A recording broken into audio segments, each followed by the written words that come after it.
시청자 여러분 안녕하십니까. 디오라마 TV의 박스 오픈. 오늘은 지난번 레오파드 2 A7V에 이어서 뉘른베르크 토이쇼에서 발표됐던 다른 신제품 KS600 사이드카, 그리고 그 당시에 또 요 기관총팀도 같이 발표가 됐었죠. 네. 이게 원래는 일본에서 7월 발매 예정인데 우리나라는 좀 일찍 들어오긴 하겠습니다만은, 오늘은 요 사이드카 소개를 먼저 해드리고, 요 기관총팀은 우리나라에 발매될 즈음 해서 요 기관총팀 이야기, 독일군 기관총 이야기 이런 것과 함께 좀 다채롭게 꾸며서 보내드리는 걸로 하겠습니다. 그래서 오늘은 우선 사이드카부터. 예. 요 오토바이, 모터사이클 이렇게도 얘기하는데, 기본적으로 연락, 물품 수송, 정찰, 임무에 사용되는 필수적인 소형 차량. 네. 독일군은 2차 대전 중에 대략 14가지의 오토바이를 사용을 했어요. 근데 거의 모두 BMW사, 그리고 DKW사, NSU, 친다프 이런 라인업이에요. 근데 이 중에서도 BMW하고 친다프가 제일 많이 사용했다고 해요. 그래서 2차 대전 당시 보병 사대는 452대, 기계화 사단에는 469대, 기갑 사단에는 480대의 오토바이를 장비했다고 해요. 다양한 목적으로 쓰기 위해서 대량으로 배치를 했다. 예. 네. 그래서 대략 1개 사단 차량 총수의 3분의 1 내지 5분의 1을 요 오토바이가 담당을 했다는 거죠. 네. 그래서 요 독일군의 오토바이는 대략 배기량으로 봐가지고 350cc 미만을 소형, 350cc에서 500cc를 중형, 500cc를 넘는 것을 대형, 이렇게 분류를 했는데, 요 KS600, 요건 600cc입니다. 대형 바이크가 되겠네요. 예, 그래서 요 대형인데, 이게 친다프사에서 나온 오토바이예요. 그래서 이게 KS750이 많이 알려져 있었는데, 요 대전 초기에는 KS600을 많이 사용을 했다고 해요. 네. 그래서 이게 1938년부터 1941년 초까지 생산. 기본 성능은 4사이클 수평 대양 2기통 597cc 38마력 엔진. 중량은 205kg, 사이드카를 포함하면 570kg.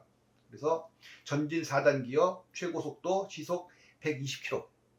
요 사이드카를 달게 되면 96km라 그래요. 네. 그래서 항속거리는 15리터의 연료를 넣고 270km 정도라고 합니다. 그리고 이 KS600은 1941년에 생산이 종료되고, 보다 대형인 KS750이 이제 널리 사용이 됐는데, 요 이미 또 생산해 놓은 것도 있고 해서 대전 종결 시까지 사용되었다. 그리고 2차 대전 이후에, 이건 좀 몰랐던 사실인데, 독일에서 잠시 250cc급 이상의 오토바이 생산이 금지됐다 그래요. 네. 이게 1949년에 이게 풀리고 나서, 그래서 이 KS600을 1951년까지 민수형으로 또 다시 생산했다고 합니다. 하하. 그래서 총 생산수는 대전 중에 생산된 것까지 합해서 무려 21,500대라고 합니다. 이 독일군은 1차 대전에서도 오토바이를 널리 사용했다고 합니다. 그래서 1914년 당시에 5,400대의 오토바이를 보유. 당시에는 주로 전령으로 많이 사용을 했습니다. 예. 무선이 없었기 때문에. 그래서 주로 연락이나 물품 수송 정도 담당을 하고, 1차 대전 후반에 이르러서 순행식 기관총을 탑재한 오토바이가 등장을 했다 그래요. 네. 그리고 1923년, 그러니까 1차 대전 끝나고 나서 요 오토바이 산업이 다시 부흥해가지고 BMW사의 500cc 엔진을 탑재한 R32형이 1차 대전 후 처음으로 등장. 그 이후에 R12, R75로 발전을 하게 됩니다.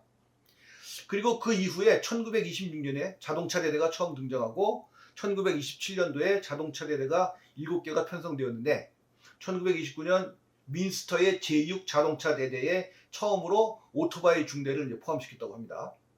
이래서 오토바이를 마치 기병대처럼 활용한다라는 계획이 세워졌고, 더욱이 자동차의 생산이 충분하지 못해서 기계화 부대에 있어서 오토바이의 중요성이 더욱 커졌다고 해요. 네. 그리고 1932년에는 오토바이 부대의 기동훈련이 본격화되고, 국방군에 처음으로 오토바이 대대가 창설됩니다. 그래서 이 부대가 바로 독일군이 대전 초기에 창설한 독특한 부대인 오토바이 보병부대. 이게 어떤 부대인가요? 오토바이 엔진은 토크가 낮다는 그런 특징이 있기 때문에 군용으로는 적합하지 않을 수도 있었겠지만, 재군비를 엄격하게 금지당하고 감시당했던 시기에 독일군이 그나마 마음껏 수량을 늘릴 수 있었던 게 이 오토바이 부대가 아닌가, 그런 생각을 하고요. 또 이런 기동성을 발휘해서, 기동성이라고 하는 건 꼭 차체가 빠르다는 것뿐만 아니라 정비 요소가 짧고 부대 지휘관이 공격을 해야 되겠다는 마음을 먹었을 때 큰 준비가 없이 바로 부대가 출격할 수 있는 그런 모든 개념을 합해서 기동성이 높다라고 생각을 하는데요. 그래서 이런 오토바이 부대를 잔뜩 만들어서 적이 생각지도 못한 곳으로 배후로 돌거나 적을 기습 공격하는데 아주 그런 목적으로 부대를 편성했다라고 이제 생각을 합니다. 그러니까 저 사이드카에 기관총을 탑재하고 2, 3명의 보병을 태워서, 그러니까 조종사 뒤에 하나 타고, 그죠? 네. 사이드카에 타고 해서 거기 같이 이제 움직이는 거죠. 그래서 엄청난 스피드로, 그러니까 이때는 어쨌든 이게 제일 빨랐잖아요, 그죠? 속도는. 예. 그래서 기본적인 편성을 보면 요 B형 대대를 예를 들어 보면 본부 중대, 오토바이 중대 3개, 중화기 중대 1개, 기타 보급 정비 위생부대 등으로 편성이 되는데 인원은 959명, 장교 26명, 하사관 138명, 병 792명, 군속 3명. 그래서 각 오토바이 중대는 오토바이 2대와 사이드카 12대에 경기관총 18정, 중기관총 2문, 5cm 박격포 3문으로 구성되고, 중화기 중대는 사이드카 10대에 중기관총 8문, 8cm 박격포 6문, 3.7cm 대전차포도 또 3문이 있어요. 네. 그래서 저 기타 수송용 병력 수송 장갑차나 트럭도 보유했다고 합니다. 이게 엄청난 무대죠, 그러니까 이게. 하노마크를 나중에 만들게 되지만 그게 없던 시기에는 그야말로 굉장히 기대를 갖고 편성을 한 것 같아요. 그 오토바이 부대가 뭐 대전차포까지 갖고 있으리라고 누가 상상을 하겠어요. 그래서 이 오토바이 보병은 만능 기계화 보병, 그래서 전투, 정찰, 연락 등 임무를 자유자재로 수행하고 특히 대전 초반 도적군이 한참 이제 공격할 때 그때 맹위를 떨쳤다고 합니다. 그래서 폴란드, 프랑스, 그다음에 이제 북아프리카의 리비아 등에서 활약을 했다고 해요. 근데 뭐 대전 중반 이후는 뭐 공격할 일이 별로 없으니까 활약을 별로 못한 것 같습니다. 오토바이 부대가 근본적으로 적의 배후로 돌아 기습 공격을 하는 데 있기 때문에 전선이 고착화되고 적의 주공을 쉽게 짐작할 수 있는 전장 환경이 되면서 이런 경장갑의 부대가 크게 활약할 일은 없어졌다. 뭐 그렇게 보는 거죠. 뭐 그런 것 같습니다. 예. 그러니까 뭐 이제 연락 수송 뭐 이런 것만 하는 거지. 연락 수송도 중요하죠. 그렇죠. 예. 아무튼 요 이제 키트 얘기를 하자면은 요 KS600 사이드카는 타미야 MM 시리즈의 두 번째 사이드카 키트예요. 네. 그래서 첫 번째 뭐였냐면은 그 고색 창연한 MM 시리즈 16번째 키트. 현재는 발매가 안 되죠. 카탈로그에는 없어졌더라고요. 근데 이게 아마 이건 다시 또 재판할 것 같아요, 이거는. 네. 그 1972년에 발매됐어요, 이게. BMW i75 사이드카. 네. 그래서 당시 키트치고는 상당히 정교한 키트. 지금 시각으로도 괜찮아요, 이거. 제가 보기에는 조금 떨어지는 것 같습니다만은 인형이 좀 떨어지죠. 좀 인형이 좀 포지가 두리뭉실. 좀 두리뭉실한데 뭐 오토바이 자체는 괜찮았던 것 같아요. 네. 그리고 저 최신 별도 부품을 거기다 좀 쓰면은 뭐 괜찮지 않을까. 우리 무싸운 군인 아저씨들은 대부분 다 어두운 색 옷을 입고 있기 때문에 예. 실에 놓으면은 잘 모르는 경우가 많아요. 그리고 인형이 4개나 있으니까 아마 이건 거의 스팟 생산이라고 그러잖아요. 왜? 그래서 뭐 종종 나오지 않을까 싶은 생각이 듭니다. 그리고 나서 물정 52년 만에 KS600 사이드카가 등장을 합니다. 네. 그래서 역시 그냥 뭐 튄다프라는 말은 없어요. 이게 저작권 때문에 아마 이 생산회사 이름을 안 밝히는 것 같아요. 뭐 윌리스 집도 그렇고 뭐 여러 가지 있잖아요. 오펠 블리츠도 그렇고. 네. 그래서 단순히 KS600이라고만 써 있습니다. 아마 지금까지도 현용으로 상용으로 사용하고 있는 브랜드이기 때문에 예. 그런 이유 때문인 것 같아요. 예. 그리고 키트의 구성은 요 오토바이하고 그다음에 사이드카 런너 2벌 합해서 그다음에 인형 런너 1벌 그래서 런너가 3개가 들어 있어요. 그다음에 저 오토바이하고 사이드카는 바퀴살도 아주 가늘게 잘 되어 있고 그다음에 부품 수가 아주 적어 가지고 뭐 비교적 쉽게 만들 수가 있다. 이거 만들어 보니까 어때요? 단촐해 보이는데요. 실제 조립을 하면 핀셋 없이는 조립하기 까다로운 그런 키트가 되겠습니다. 네. 상당히 정밀하죠. 네.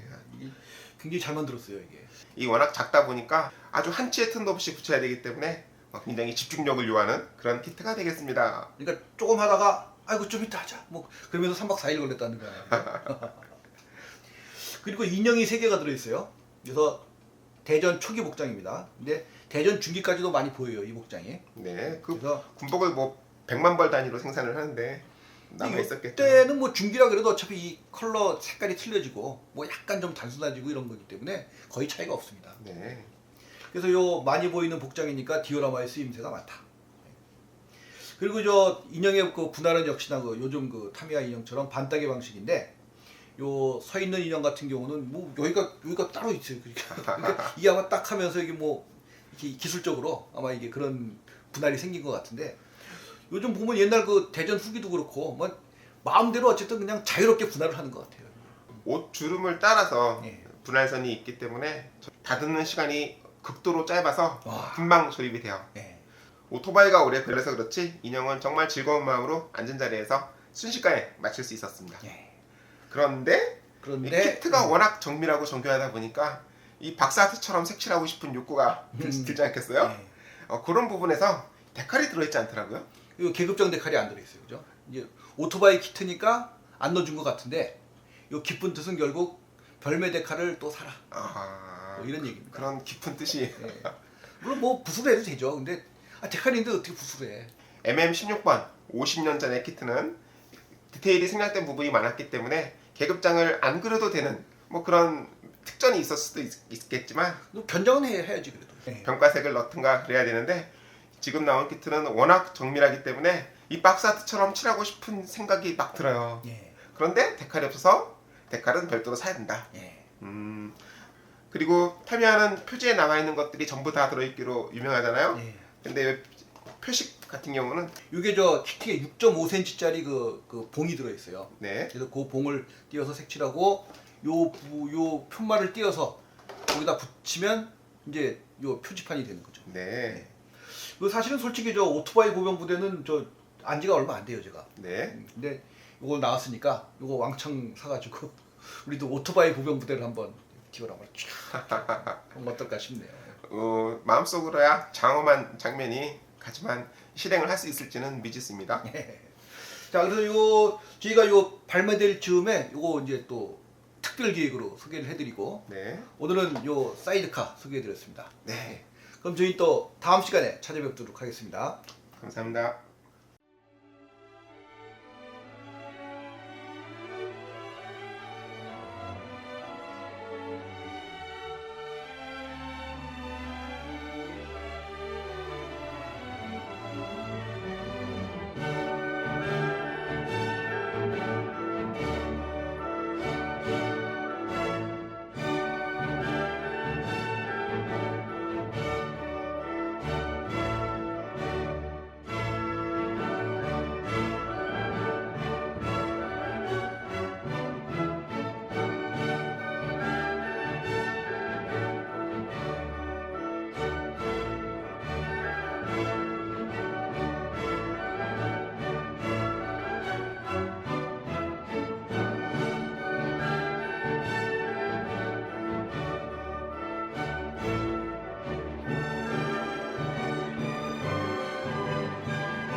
Ist des deutschen Vaterland, ist Preußenland, ist Schwabenland, ist wo am Rhein die Rebe blüht, ist wo am Feld die Möwe zieht. Oh nein, nein, nein, dein Vaterland muss größer sein, sein Vaterland muss größer sein. Was ist des deutschen Vaterland? Ist Bayerland, ist Steierland, ist wo des Achsenring sich streckt, ist wo der Märker Eisen weckt.